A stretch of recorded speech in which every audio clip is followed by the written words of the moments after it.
Hey, welcome to another Redstone tutorial. Today we're going to be looking at a simple, fast, and not so heavy on the resources tutorial that'll help you get a flower farm up super quick and being able to do it without having to spend a ton of iron and a ton of redstone to get it done. So let's jump in. To get started, you're going to see roughly what we need down here along the bottom. Now the redstone components are the big ones to notice. The rest is kind of decoration, or with the grass, you might have to start with dirt. Either way, these are basically what you're going to need. Now I'm going to do this in creative, so the number's not going to go down, but those are at least the numbers to help you get started.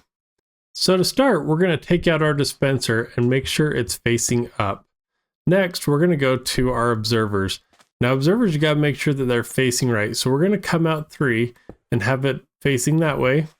Come back to the other way and make sure it's facing towards that. So there's going to be one gap between the two.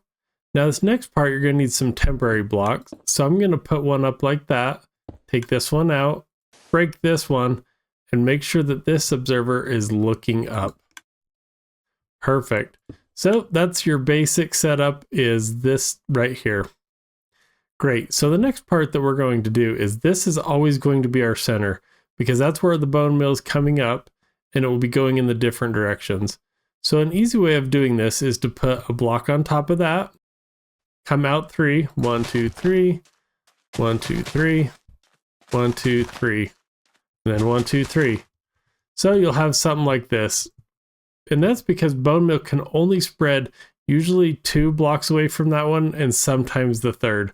So that's the size that we're going to use.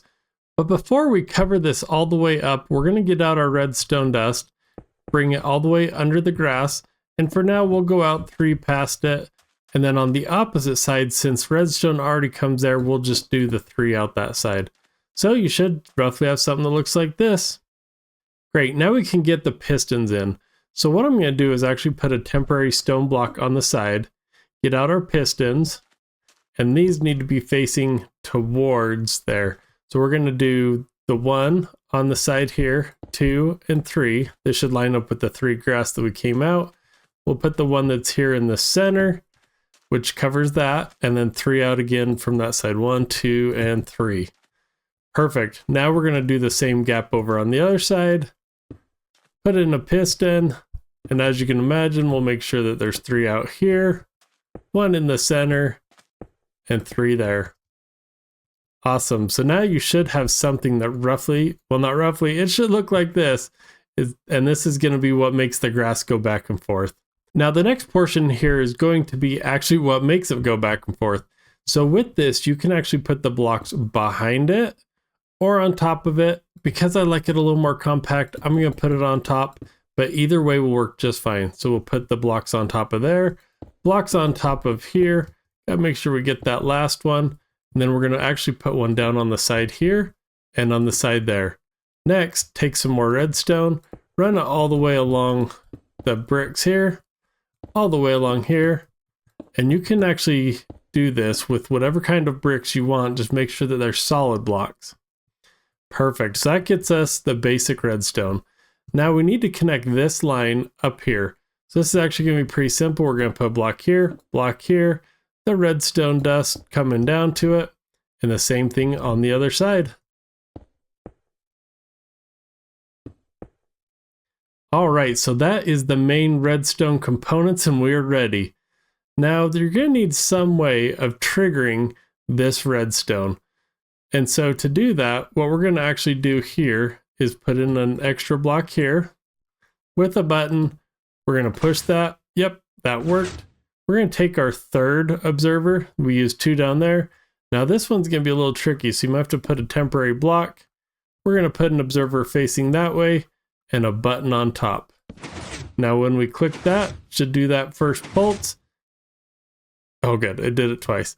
But that is the majority of this. Now what we're going to do for making sure that this all stays enclosed, we're going to put our grass in first. I almost said let's go to the glass, but let's put in that grass first real quick.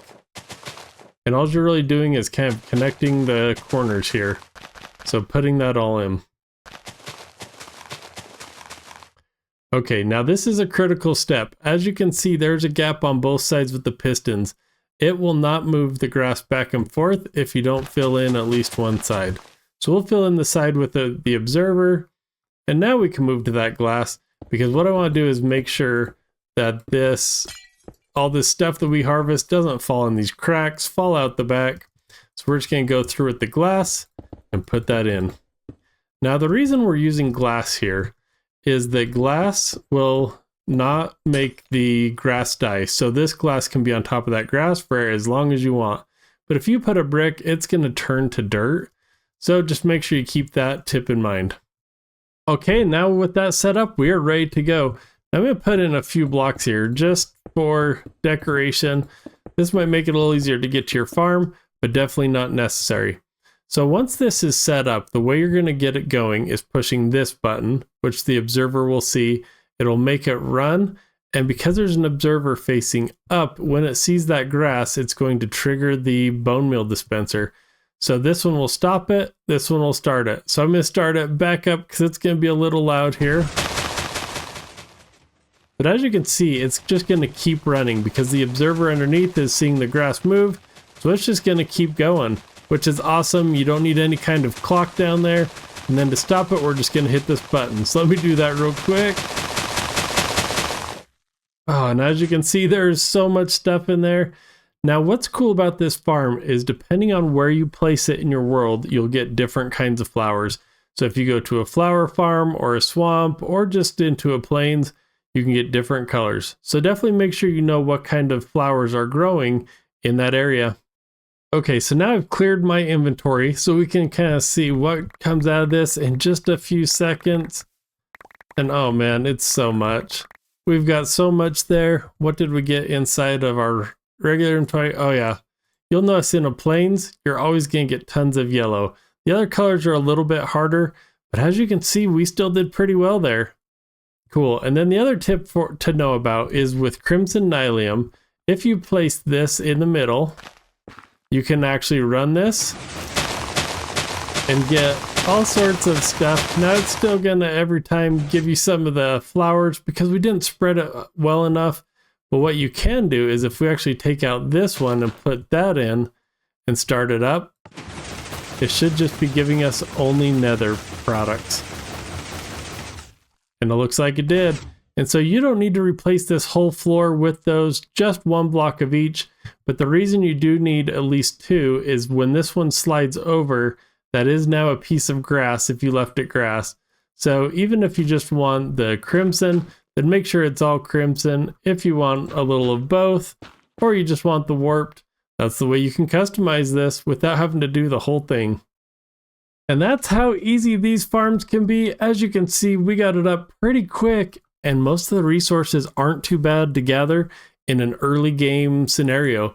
So if you want a fancier one, like I said, there are definitely others out there, including one that's on my profile. So definitely go see that if you want a more advanced one. But if you're early game and need a bunch of dyes, this is the perfect farm for you. But until the next video, we'll talk to you soon.